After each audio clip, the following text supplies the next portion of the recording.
Paoay sand dunes, and it's very, very windy. Oh yeah, as you can see, the bamboo trees are banging our cars. There she goes, the old Isuzu Trooper. Old but running well.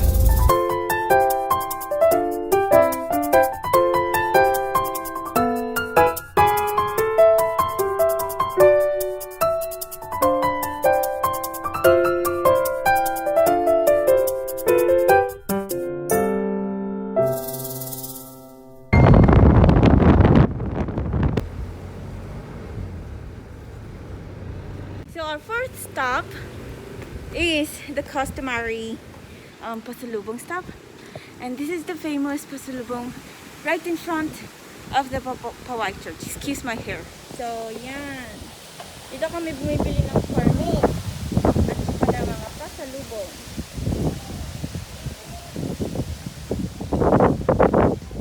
Sa harap ng bilihan ng corny, ito na yung Paoay Church, the famous Paoay Church. So, sabi nila, it's made with coral stones, kaya hindi siya nag-disintegrate or nasisira. So, we're just gonna take a picture here. Oh no! Anong oras na, Papa? So, that's 3:30 chime or bell of the Paoay Church. Rinig niyo?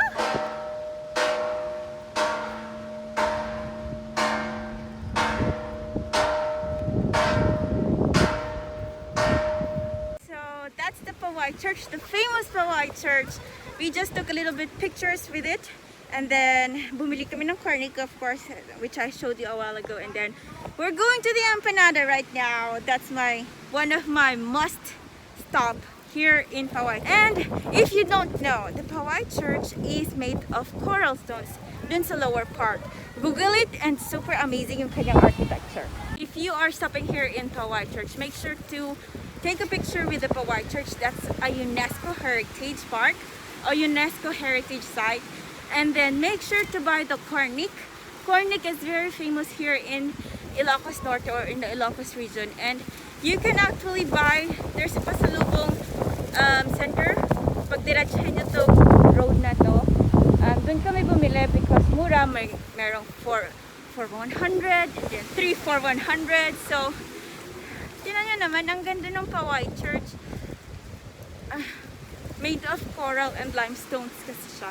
Okay, next stop, the empanada. The famous empanada that is beside the riverside. If you are stopping by at Paoay, make sure to go to that Batak or Riverside Empanada restaurant. Doon nyo makukuha yung super authentic na empanada.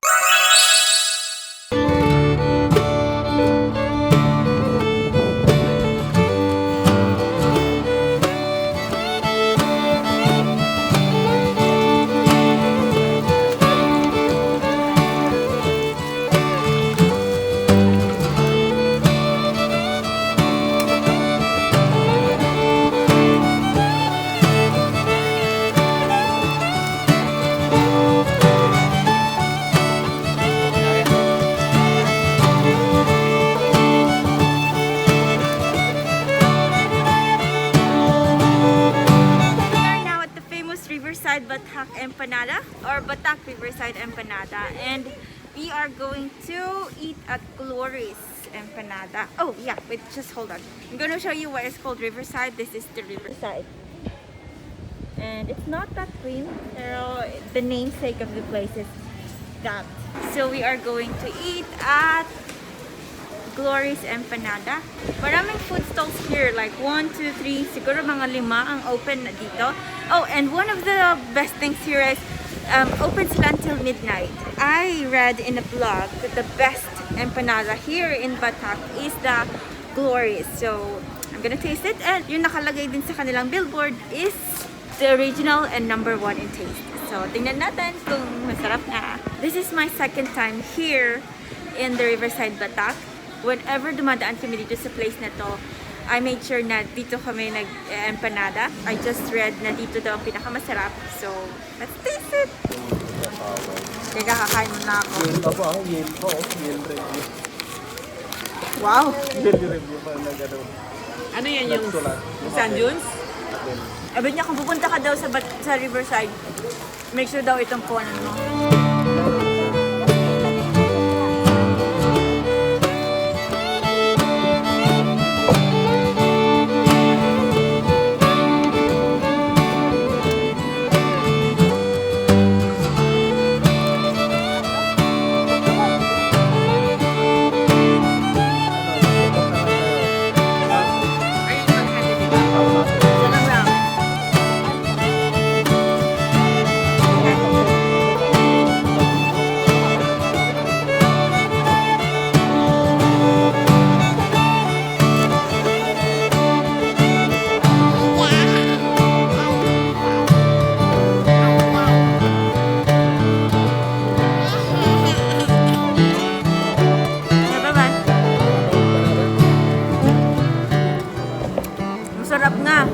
Masarap nga dito sa Glory's empanada. Nakailan ka, Ading? Ito yung banda doon ko eh. Naka-1 si Ading. Naka-2 si Tita. Yan po yung owner. Si Tita Gloria. And or Glory. Ayun, natapos namin yung kain namin. Nakadalawa ko ng empanada. Oh my goodness, ang busog ko. So, if you are here, if you're in the area of Ilocos and you're passing by Paoay, just make a right turn dun sa intersection, I think, and then you will reach Batak. And this riverside is located in Batak, Barangay Batak. Dito din located yung museum ni Marcos. So, if napapunta kayo dito, make sure to taste the empanada at Tita Gloria. Although there are other stalls, pero if you want to try, masarap yung kay Tita Gloria. So, we are going to head out, go back to our hotel and say bye-bye!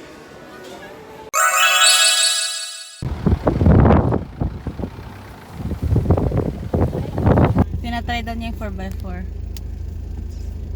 Teka nga, i-loudspeaker nga kita. Ano? Wala, likod lang ang gumagana.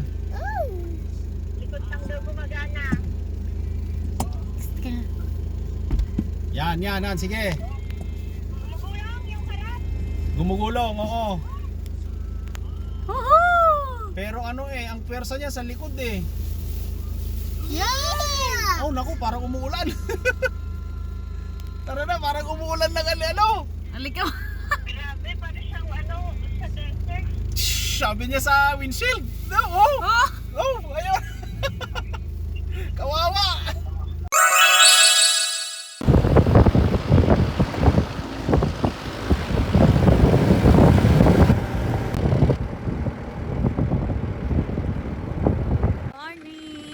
So, yesterday we tried to do the ATV or the sand dunes. Kaya lang it was so windy. So, we decided to wake up early today and try na konti na lang yung wind and i-try na kung pwede nang mag ATV. And upon waking up, we were happy na walang strong wind like yesterday. And we are right now we are here in Suba's Paoay Sand Dunes. My dad is trying the ATV of the car, so tapos malayo pa yan, as in malayo. And we will do a drone shot in 3, 2, 1. And that was so funny. I was just has to press the fly button. And then nasa malapit daw kami sa sa Lawag International Airport, kaya ayaw niya mag-start. It was so sad. Anyway, we're just waiting din sa contact namin na magpaparent ng ATV or 4x4 and we will be doing that. She's trying the 4x4 and I think it's broken.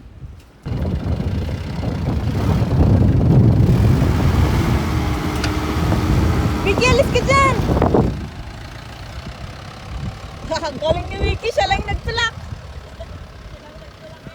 A few moments later.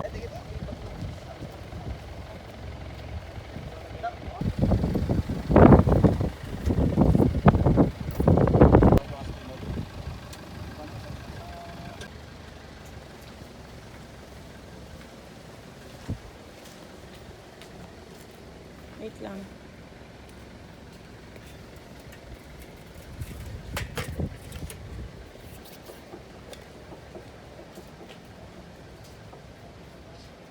Doon, malayo, malayo. Kita yung mukha ko. Ading.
I'm in 4x4.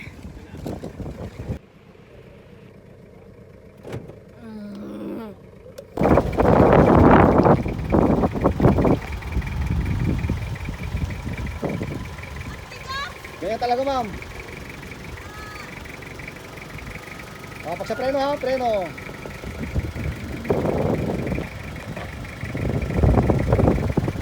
Okay. Di ba ito? Okay.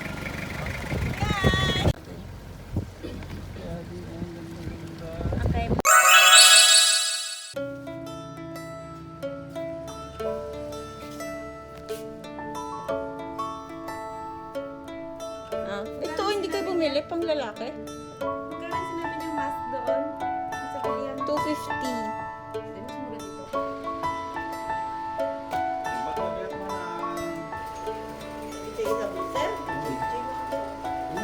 pera manang? Anong per yard? 250. Uy, ang dami. Good morning po.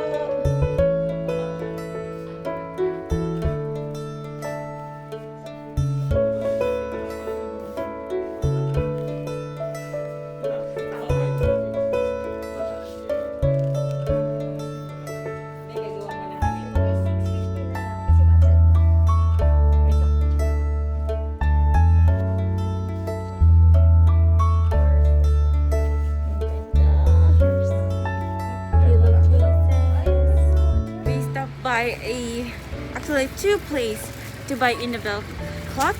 If you are in the Ilocos region, you should buy Innovel cloth because that's one of the local cloth here in Ilocos region. Hello! It's time to close this vlog. We are checking out our hotel and hope you enjoyed this vlog. Top things to do here in Ilocos region, or specifically here in Paoay. We're staying at North Shores Inn, and this is a great and very budgeted hotel, affordable hotel at the beachfront. The beach is amazing, great for kids, very shallow. So yeah, I gotta close this vlog. We are leaving right now. My parents are waiting for me. And don't forget to subscribe my channel, like this video, comment below what you think about this video, what you like about this video, and see you in my next travel vlog. Bye!